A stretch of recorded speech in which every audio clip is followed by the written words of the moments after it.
You're not even fit to shine her shoes." My mother's voice cut through the clinking of wine glasses. "My father didn't defend me," he nodded, and my sister Emma smiled like she'd finally won. The table froze, the air thick with quiet humiliation. I'd spent years swallowing their favoritism, paying their bills, and pretending it didn't hurt. But that night, something inside me shifted. My hands stopped shaking. My voice didn't. 6 words slipped out calm and sharp as glass. "Then ask Emma to pay your bills." The silence that followed wasn't the end of dinner. It was the beginning of their downfall. The silence after those 6 words felt heavier than any argument we'd ever had. Every candle flame on the table seemed to tremble as if even the light was afraid to move. My mother's jaw tightened. My father's eyes darted to the bills on the counter, and Emma's smirk wavered for the first time. But before that dinner, before my voice finally found its edge, there was a lifetime of being ignored. My name is Nora. I'm 28, and for most of my life, I've been the background character in my own family story. Not the shining star, not the disappointment, just the extra they forgot to write out of the script.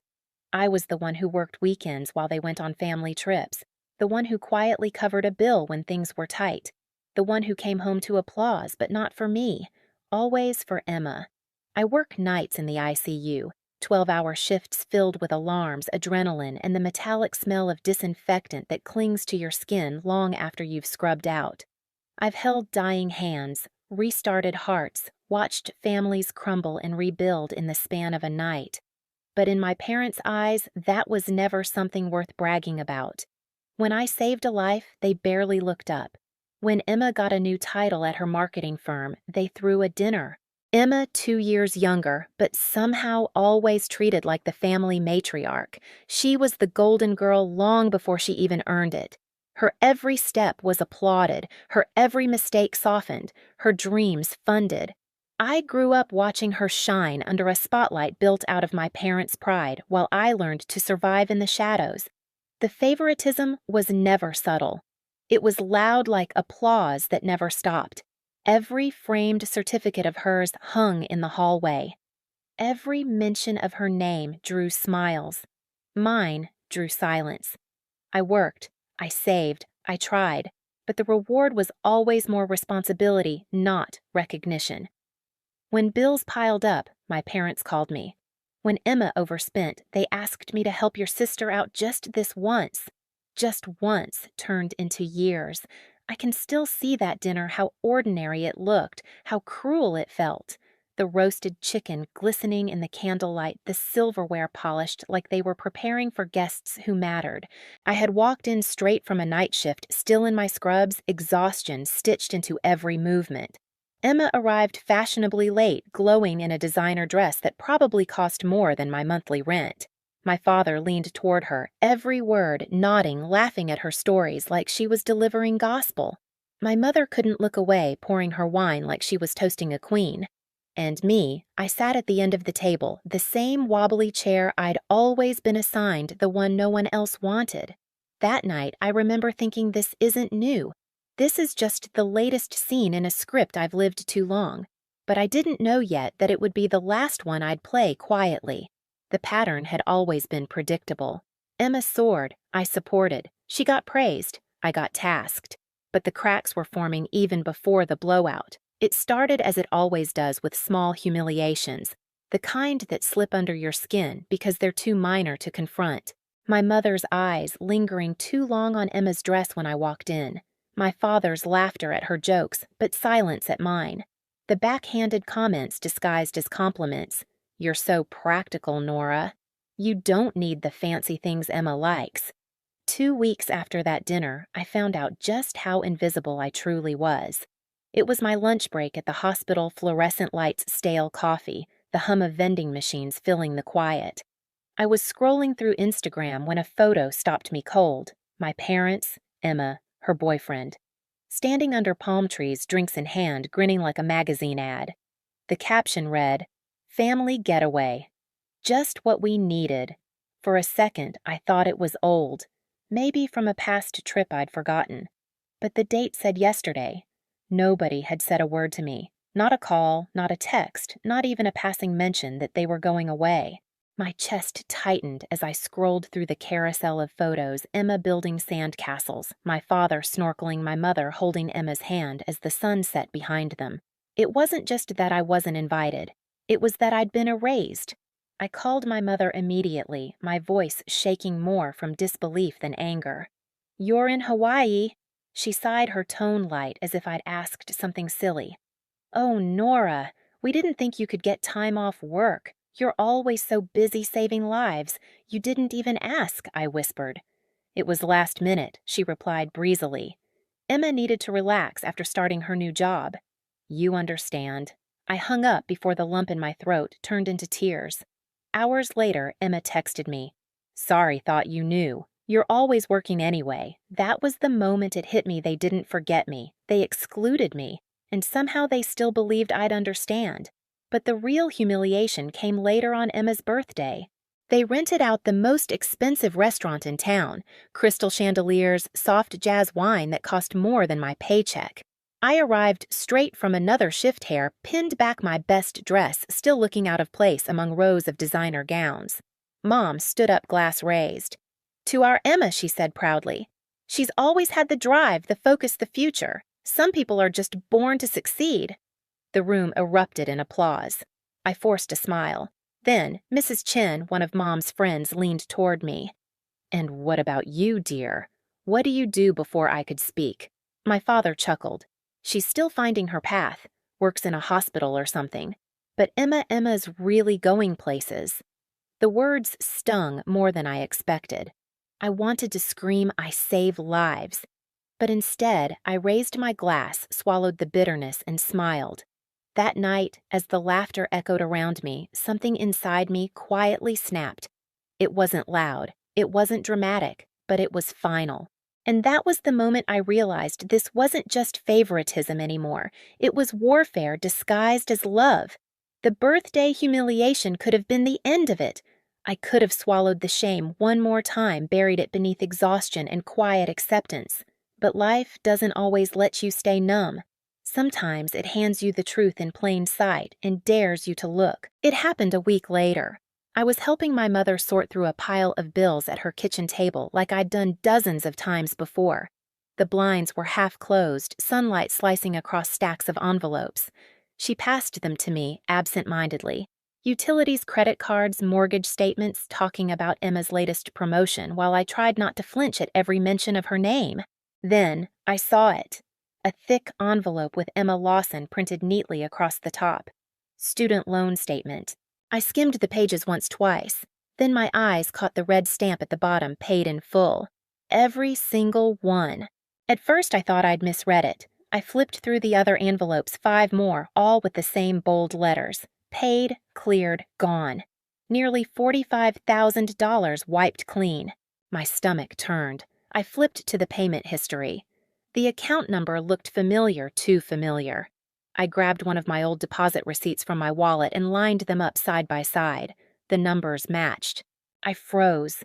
The money wasn't Emma's. It wasn't my parents'. It was mine.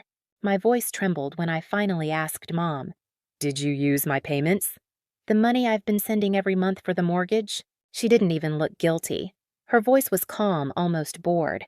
"Emma needs to focus on her career, Nora. She shouldn't have to carry debt when she's building her future." My throat tightened. And me. I've been drowning in my own loans, picking up extra shifts, tutoring after hours. "You have stability," she interrupted as if that excused everything. "You're responsible. Emma's path is different. You can handle more." It took a second to realize I wasn't breathing. My hands were shaking so hard the papers rustled. "You took my money to pay her loans." My mother's tone sharpened, her patience thinning. "Don't be selfish, Nora. Everything we do is for the family. When Emma succeeds, we all benefit." That word selfish cut deeper than I expected. It was the word they'd always used to keep me in line, to make me small. That night, I sat in the break room at the hospital, long after my shift ended, the buzz of fluorescent lights filling the silence. My notepad lay open on the table, a list of figures scrawled across it. Numbers I couldn't unsee. That's when Jennifer, our charge nurse, dropped into the seat across from me. She didn't bother with sympathy, she never did. "You're bleeding yourself dry for people who don't even see you," she said quietly. "That's not family, that's exploitation." I handed her the notepad. "I've been sending them money for years, for the house, the bills, even Emma's tuition." She did the math faster than I could. 47,000, she said finally, her voice flat. "That's what they've taken from you." The number hit like a punch. All those shifts, all those nights I went home too tired to eat. My sacrifices had been rerouted to fund my sister's perfect little life. I remember staring at that total for a long time. It didn't make me cry. It made me still, because once you see a pattern clearly, you can't unsee it. That was the night I stopped being their safety net. The first missed payment went unnoticed for a week. Then the phone calls began. My mother called first, her tone sugary and brittle. "Sweetheart, I think there's been a mistake, the mortgage payment didn't go through." Then my father's voice followed, full of accusation. "You know this family depends on you. Don't you dare make us look irresponsible." Even Emma chimed in a few days later. Her voice sounded small, almost guilty. "Mom's freaking out, Nora. Can you just handle it? Please. You know I'm under a lot of stress with work right now." That word again, stress. I almost laughed. I'd spent years living on caffeine and adrenaline patching together other people's emergencies. But the moment I stopped patching theirs, they fell apart. That's when I made my decision, calm, strategic. I called my mother and said, "Let's have dinner. Saturday night. Let's talk about contributions." There was silence on the line, then relief. "Of course," she said, already confident she'd won. "We'll cook something nice." They thought it was reconciliation. It was preparation. The days leading up to that dinner, I worked my shifts, paid my own bills, and built my evidence. Every transaction, every receipt, every transfer I'd ever made into their account. I printed them all organized neatly in a folder thick enough to snap their illusions in half. Saturday came.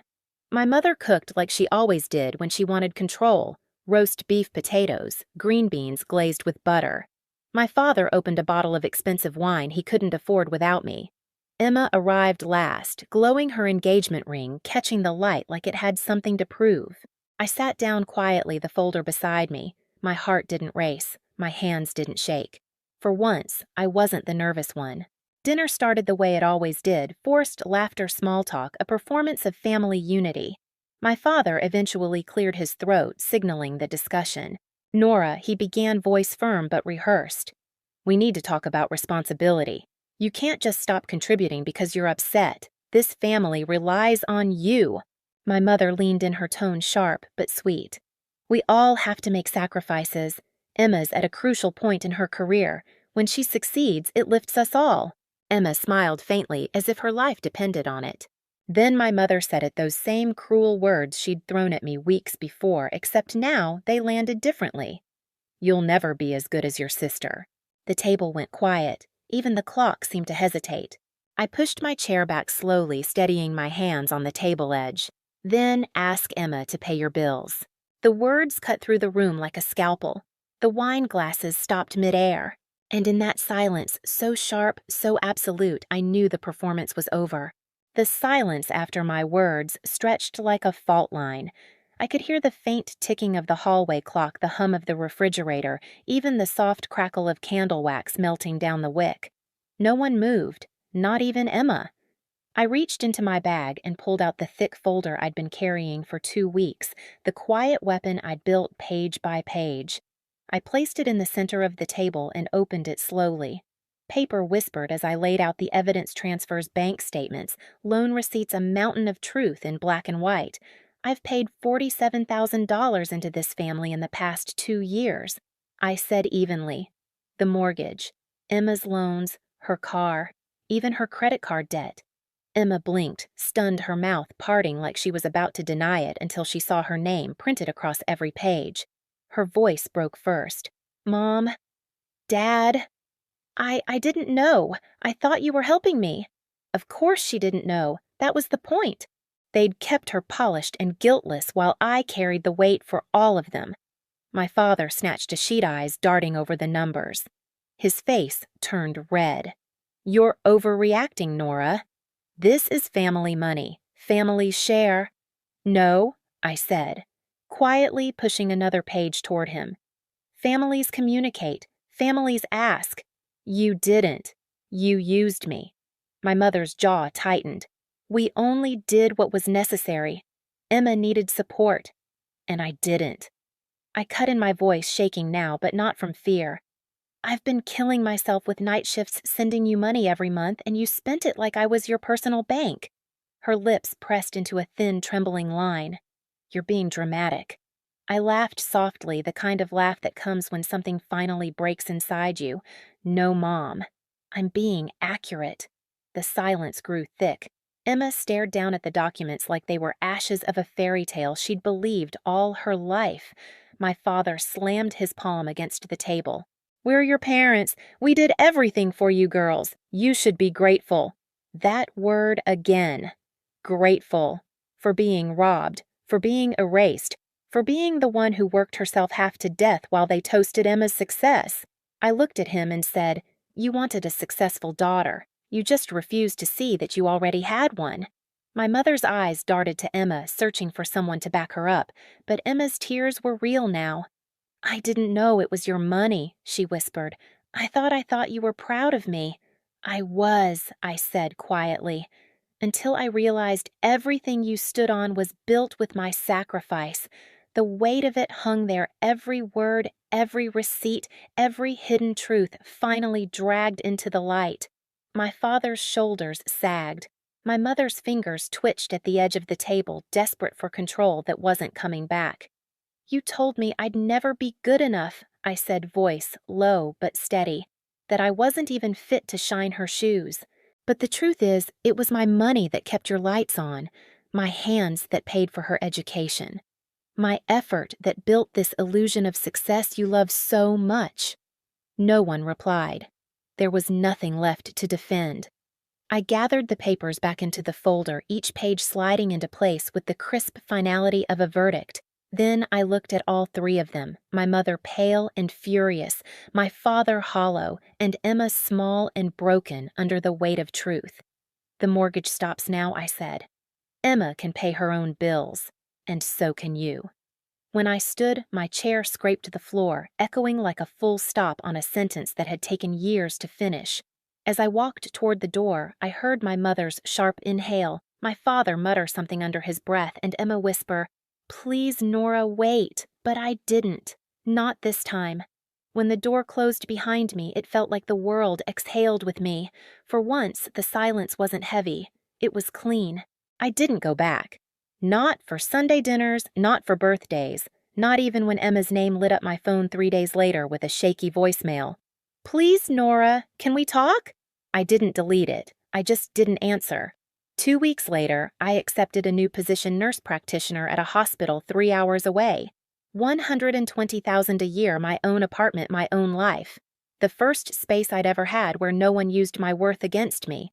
Meanwhile, back home, the house that once smelled like roast dinners and red wine was rotting from the inside out. Without my payments, the mortgage fell behind. My father called me once more, just once, but I didn't pick up. 6 months later, I heard from a neighbor that the house was gone, foreclosed. The empire of favoritism had crumbled. Emma's engagement collapsed too. Her fiancé left when he realized the lifestyle he'd fallen for wasn't hers to give. She called again, then crying this time, begging for help. I listened to the message once her sobs echoing through my car speakers and deleted it. Because I finally understood I was never the weak one. I was the foundation. And once I stepped away, the whole structure of lies fell under its own weight. I didn't need revenge. Watching them face the world without me was enough. In my new city, I built something real, friends who didn't measure my value by comparison, co-workers who said thank you, neighbors who noticed when I wasn't home. For the first time in my life, I wasn't invisible. And when I walked into my new hospital name tag clipped to my coat, the weight that used to sit on my chest every day was gone. Completely. Because peace, I learned, doesn't come from being loved. It comes from being free. Sometimes walking away is the loudest statement you'll ever make. If you've ever been the forgotten one, the overlooked sibling, the person who gave everything and got silence in return. Remember this: your worth isn't decided by anyone's applause. It's proven by how you rise when no one's watching. Tell me in the comments, have you ever had to choose between family loyalty and your own peace? And don't forget to subscribe. More stories like this are coming.